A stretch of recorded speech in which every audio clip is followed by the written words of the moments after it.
Morning news India पर आपका स्वागत है। मैं हूं आपका अपना अजीज डॉक्टर विक्रम शर्मा।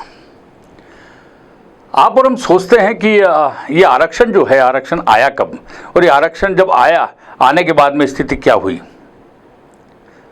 मेरे ख्याल से ज़्यादातर लोगों के दिमाग के अंदर यही बात है कि आज़ादी के बाद ही आरक्षण आया है और नेताओं ने अपनी राजनीति के लिए इसको सेकने का काम किया है और हार जीत का फैसला भी इसके आधार पर किया है, इसलिए आरक्षण व्यवस्था लागू की गई। लेकिन आपको जानकारी के लिए बताता हूं मैं कि आरक्षण कोई आज़ादी के बाद का नहीं है।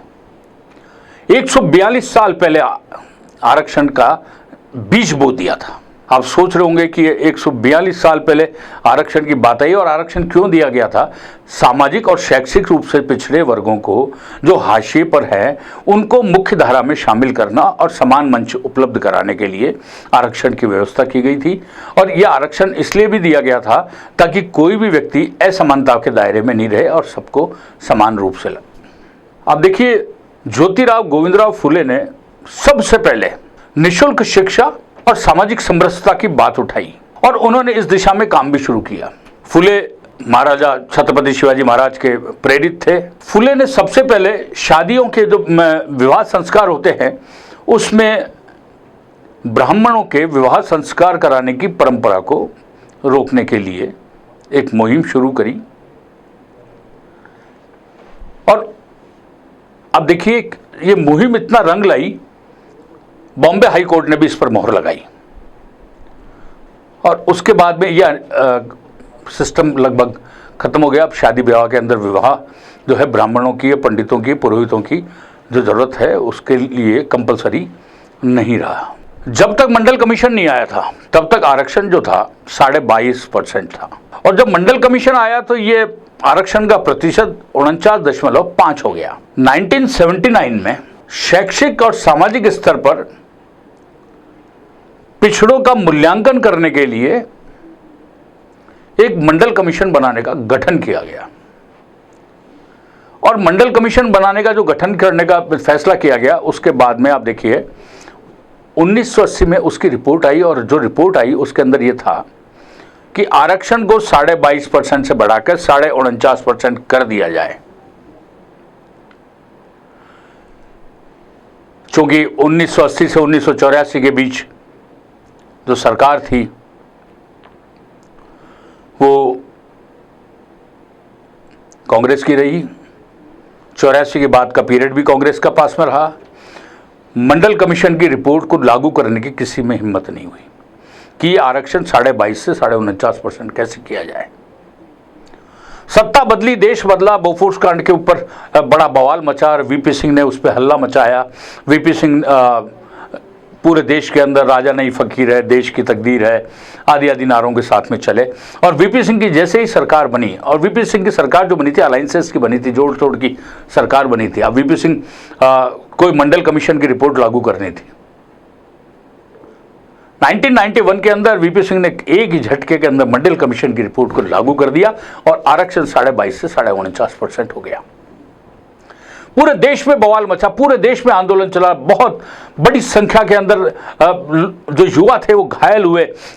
कई राज्यों के अंदर तो ऐसी स्थिति हुई, इवन जयपुर के अंदर भी ऐसा रहा कि एक जो युवा था वो इससे इतना आहत हुआ, इस फैसले से इतना आहत था, उसने अपने आप को जिंदा जला लिया मेन सड़क पर, यूनिवर्सिटी के बाहर। जलने वाले जल गए, आंदोलन करने वाले कर गए। देश के अंदर एक जो माहौल बिगड़ना था बिगड़ गया, लेकिन देश में मंडल कमीशन की रिपोर्ट लागू हुई और आरक्षण 49.5% हो गया। अब जो अगड़ी जातियां थी उनके लिए संकट खड़ा हो गया और नरसिम्हा राव सरकार बड़ी पशोपेश में पड़ गई। जब सत्ता में आई, आखिर किया क्या जाए, तो उन्होंने अगड़ों को भी 10% का आरक्षण अलग से दे दिया। यानी जिसको जब मन में आया उसने उस आरक्षण को जिस तरीके से देने की कोशिश थी उसने करने की कोशिश की गई। देश में मोदी सरकार आई। मोदी सरकार के आने के बाद में भी आप देखिए कि ईडब्ल्यूएस के लिए, आर्थिक रूप से पिछड़े वर्गों के लिए भी 10% आरक्षण का प्रावधान सरकारी नौकरियों में किया गया। यानी यह आरक्षण पे आरक्षण, आरक्षण पे आरक्षण, सबको आरक्षण, इसको 2%, इसको 5%, इसको 20%, इसको 8%, इसको 21%, इसको 10%, सबको आरक्षण दे। अब बच्चा कितना, 100% आरक्षण के अंदर, जबकि हाई कोर्ट ने साफ, सुप्रीम कोर्ट में भी यह है कि 50% ऊपर आरक्षण नहीं दिया जाएगा।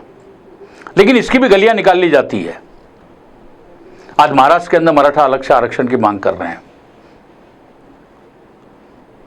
कर्नाटक के अंदर अल्पसंख्यकों को आरक्षण दिया गया है। कहें तो ये कि जो इसका असली मकसद था वो मकसद अब असली मकसद नहीं होके वो राजनीतिक मकसद हो गया पॉलिटिकल पार्टीज का, और इसी कारण से यह दिक्कतें आ रही। अभी देखिए सभी राजनीतिक दलों के सामने क्या संकट है इस समय कि वो आरक्षण घटा नहीं सकते, आरक्षण खत्म नहीं कर सकते, आरक्षण के कोई विकल्प पे सोच भी नहीं सकते और आरक्षण को रिव्यू भी नहीं कर सकते। ये किसी भी देश की सरकार के अंदर कभी भी जो रही उसमें इतनी ताकत नहीं है। जब भी किसी ने आरक्षण के बारे में एक शब्द भी बोला तब देश के अंदर बवाल खड़ा हुआ और बाद में उसको माफी मांगनी पड़ी। इवन प्रधानमंत्री नरेंद्र मोदी ने लोकसभा चुनाव के प्रचार के दौरान भी बहुत बार ये कहा कि आरक्षण को कोई खत्म नहीं कर सकता, संविधान को कोई खत्म नहीं कर सकता। उन्होंने तो यहां तक भी कहा कि यदि खुद अंबेडकर भी अब खुद धरती पर आ जाएं तो भी आरक्षण खत्म नहीं हो सकता। आरक्षण खत्म नहीं होना चाहिए या होना चाहिए, ये एक बहस का विषय हो चुका। इसके लिए विषय विशेषज्ञ और जिनको मिल रहा है, जिनको नहीं मिल रहा है, उन सब के लिए ये एक मंथन का विषय है। लेकिन अब देश को एक दिशा में सोचना ही चाहिए कि आरक्षण का आखिर विकल्प क्या हो सकता है। इसका बेसिक मकसद जो था समाज को, जो पिछड़े वर्ग हैं उनको मुख्य धारा में लाना, सरकारी नौकरी के अंदर आरक्षण देना और मुफ्त शिक्षा की व्यवस्था करना ताकि सब समान रूप से आ जाए। अब आप देखिए कि 142 साल से जब 1882 था उसमें हंटर आयोग की गठन किया गया था आरक्षण देने के लिए। आज़ादी के बाद से सिलसिला चलता आ रहा है। क्या होगा क्या नहीं होगा यह तो भविष्य के गर्त में है, लेकिन यदि देश का भला चाहिए, सबको समाज रूप में समान रूप से, समानता के साथ में सभी जातियों को, सभी वर्गों को समान रूप से आगे बढ़ाना है, सभी को तरक्की के मार्ग पे लेके जाना है, सभी जातियों में, सभी समाजों में, सभी वंचित वर्गों में, जो हाशिए पर हैं वो और जो बिल्कुल पिछड़े हैं वो, जो वंचित हैं वो, इन सबको एक एजुकेशन इतनी सॉलिड दी जाए, एक मुफ्त शिक्षा इतनी दी जाए, अनिवार्य शिक्षा करी जाए और शिक्षा को इतना मजबूती के साथ में पेश किया जाए कि फिर किसी को भी आरक्षण मांगने की जरूरत ही नहीं पड़े। अपनी काबिलियत के दम पर सारे एग्जाम्स को क्रैश कर लेंगे, कोई आरक्षण की आवश्यकता ही नहीं पड़ेगी। इस दिशा में सोचना चाहिए। लेकिन सबसे बड़ी चीज है कि सोचे कौन, करे कौन, क्योंकि ये यज्ञ तो एक ऐसा है जिसमें आहुति के साथ ही हाथ जलेगा। बहरहाल जो भी है आप देखते रहिए आरक्षण के ऊपर मॉर्निंग न्यूज़ की एक पहल। आने वाले दिनों में क्या होता है हम आपको इसके एक चर्चा इस बात की जरूर लेकर आएंगे कि आरक्षण का विकल्प क्या हो सकता है।